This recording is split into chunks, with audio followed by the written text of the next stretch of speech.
हमारे अंदर जो प्यार मोहब्बत है वो एक मिसाल बन चुकी है और उस प्यार मोहब्बत से देखकर विरोधी बहुत घबराए हुए हैं, डरे हुए हैं। जहाँ तक टिकटों की बात है, जो भी घटनाक्रम पिछले वर्ष हुआ, कुछ लोगों पे पार्टी अनुशासन के आरोप भी लगे थे, उस पर कार्रवाई हुई नहीं हुई, लेकिन जिन जिन का भी प्रपोजल जो जीतने वाले उम्मीदवार थे उनका मैंने खुले मन से स्वागत किया। चाहे वो सोनिया जी की अवमानना भी अगर किसी ने करी हो उस समय, तो फिर भी हमें लगा पार्टी हित में जो है जीताऊ हो। किसी एक भी कैंडिडेट को मैंने विरोध नहीं किया जो जीतने वाला उम्मीदवार। हम सबके नेता प्रियंका जी की एक आम सभा है, चुनाव घोषित हो चुके हैं और आचार संहिता लगने के बाद पहली मीटिंग प्रियंका जी की है और सिकराय में दौसा में वो आ रही हैं। एक बहुत ही विशाल जनसभा होने जा रही है और इस पूरे क्षेत्र में, पूरे ज़िले और इस संभाग में सब जगह कांग्रेस कार्यकर्ताओं में एक बहुत बड़ा उत्साह है उनके आने को लेकर। अभी अमृता जी हमारी सेक्रेटरी हैं AICC की, मुरारी जी, ममता जी, हम सब यहाँ पर लोगों से बात कर रहे हैं। कल की मीटिंग मैं समझता हूँ एक बहुत विशाल जनसभा होने जा रही है और जो संदेश प्रियंका जी का होगा उसको सुनने के लिए सभी कार्यकर्ता और आमजन यहाँ उतारू है। इस क्षेत्र में हमेशा ही बड़ी मीटिंग होती आई हैं। मुझे अच्छी तरह याद है, आज से करीब 2-2.5 दशक पहले सोनिया गांधी जी की हुई, राहुल गांधी जी यहाँ कई मरतबा आए हैं, अब प्रियंका जी यहाँ पे आ रही हैं। तो सब कार्यकर्ताओं में उत्साह है, सब मिलजुल कर इस सभा को बहुत कामयाब बनाएंगे। मुद्दा चुनावों का है अब और हम यहाँ पे लोगों को ये आग्रह करने जा रहे हैं कि इस पूरे क्षेत्र ने हमेशा से ही कांग्रेस पार्टी का साथ दिया है और ये कहना कोई अतिशयोक्ति नहीं होगी कि यहाँ पर एक कांग्रेस का गढ़ रहा है। तो इसको हम लोग और मजबूत कैसे कर पाएँ, इसका निर्देश कल प्रियंका जी हमको देकर जाएंगी। सभी नेता, कार्यकर्ता, टिकटार्थी, टिकट लेने वाले, लड़ने वाले, सब लोग मिलकर इस कार्यक्रम को कामयाब बनाएंगे। लेकिन भारतीय जनता पार्टी की जो हाल में जो खबरें सामने आई हैं उसको देखकर मुझे ऐसा लगता है कि ना तो सदन के अंदर, ना सदन के बाहर, ना जयपुर, ना दिल्ली में बीजेपी को प्रभाव छोड़ पाई है। ERCP के मुद्दे को लेकर हम लोगों ने जो बातें अपनी 12 में कही थी उसका जवाब हमें मिला नहीं है। हमने कहा था कि जो योजना वसुंधरा जी की सरकार में इसकी कल्पना करी गई उसको धरातल पर हम उतार रहे हैं, लेकिन मोदी जी ने खुद अजमेर में आकर अपने मुंह से कहा था कि ERCP को राष्ट्रीय परियोजना हम घोषित करेंगे। आज पूरे 5 साल बीत गए, केंद्र में पूर्ण बहुमत की सरकार है, 25 सांसद लोकसभा में भाजपा के हैं, फिर भी आज तक प्रधानमंत्री जी ने अपने वादे को पूरा नहीं किया। जनता पूछना चाहती है क्यों।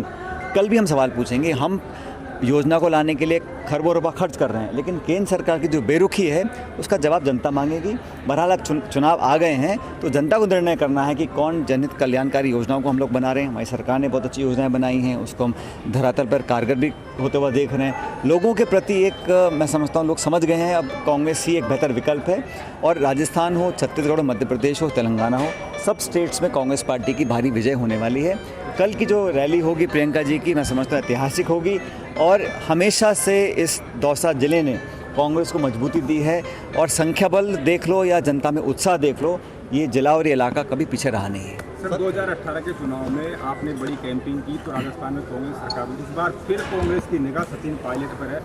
हम सब ने जो चुनाव लड़ा 18 में, मैं प्रदेश कांग्रेस का अध्यक्ष था, लेकिन हमारा जो चुनाव का फेस था वो सामूहिक नेतृत्व में रहा था हम लोगों ने और तब भी मैंने बहुत मेहनत करी थी, हम सब लोगों ने मिलकर करी थी और आज भी हम लोग मिलकर चुनाव लड़ रहे हैं। और हमारी जो एकजुटता और ताकत है उसको देखकर बीजेपी के अंदर बहुत गड़बड़ाहट है और वहाँ पर जो फूट है, सर फुटबॉल है, खींचतान है, रोज़ सामने आ रहा है। अभी टिकट बांटे हैं 40 और झगड़े हो गए 80, तो ये दिखाता है कि वहाँ पर बहुत अंदर खाने बहुत कुछ चल रहा है। बहरहाल वो उनका अंदरूनी मामला है, मैं उस पर कमेंट नहीं करूँगा। हमारी पार्टी के अंदर अभी पिछले 2-3 दिनों में लगातार चर्चाएं हुई, यहाँ हमारी सेक्रेटरी भी हैं, हम सब ने बहुत विस्तार से, खुले मन से, अच्छे वातावरण में और इन खबरों पे जो लोग प्लांट कराते हैं हमको नहीं जाना चाहिए, हम सब ने मिलकर जो पार्टी हित में था उस निर्णय को लेने की कोशिश करी है। बहुत जल्द हमारी घोषणाएँ हो जाएंगी किस पे सीट पे कौन चुनाव लड़ेगा, लेकिन बीजेपी के अंदर जो ये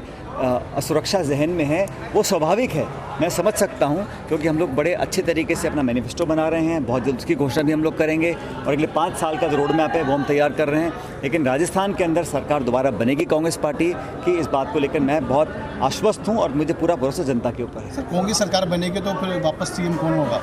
भाई, हम लोगों ने पूरे देश में जब भी चुनाव होते हैं हर जगह एक सामूहिक नेतृत्व चुनाव लड़ता है। आज हमारे पार्टी के अंदर ये बात बिल्कुल स्पष्ट हो चुकी है, एआईसी से स्पष्ट किया है कि मिलकर चुनाव लड़ेंगे। और हर बार जो परिपाटी इतिहास में रही है, हर प्रदेश में चुनाव लड़ने के बाद विधायक जो जीत कर आते हैं वो निर्णय करते हैं और पार्टी का जो लीडरशिप होती है, हाईकमान होता है, वो निर्णय करता है कि कौन विधायक दल का नेता बनेगा। ठीक यही 2018 में हुआ था और वही दोबारा 23 में, ना सिर्फ इस प्रदेश में, हर प्रदेश में यही किया जाएगा। तो गहलोत साहब ने आज प्रेस कॉन्फ्रेंस की, उन्होंने कहा कि सीएम का पद मुझे छोड़ नहीं रहा, शायद अगली बार मुझे नहीं छोड़े, इस तरह की बात। मैंने देखा नहीं प्रेस कॉन्फ्रेंस क्या हुई, लेकिन कौन किस पद पर बैठता है, कब तक बैठता है या नहीं बैठता, इसका निर्णय हमारी पार्टी में पार्टी का लीडरशिप करती है।